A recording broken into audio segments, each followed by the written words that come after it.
ધોરણ 5 ગણિત એની અંદર આપણે દરેક વિદ્યાર્થીને પ્રોજેક્ટ બનાવવા માટે આપ્યા હતા બરોબર.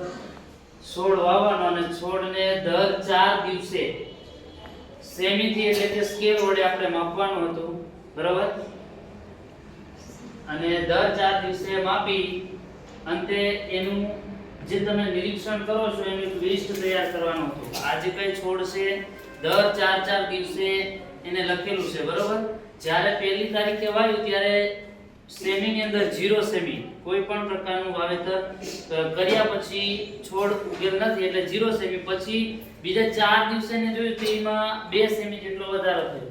આમ અલગ અલગ પ્રકારના બીજ લઈ અને અલગ અલગ જે છોડ છે એનું માપ દર્શાવેલ છે બરોબર. એમાં સૌથી સારામાં સારી વૃદ્ધિ જો કોઈ થઈ હોય તો એની અંદર છોડ છે એ ચણાનો છે બરોબર. ચણાના છોડની વૃદ્ધિ સૌથી વધારે અને ખૂબ જ ઝડપથી થયેલી જોવા મળે છે આપણને. અને બીજો સૌથી સારા છોડ છે આની અંદર બરોબર, પણ એની વૃદ્ધિ છે એ બહુ સારી છે, પણ એની ઊંચાઈમાં જો આપણે જોઈએ તો એની ગતિ છે એ બહુ ધીરે થશે. આ છોડ કયો છે તો કે બટેકાનો છે.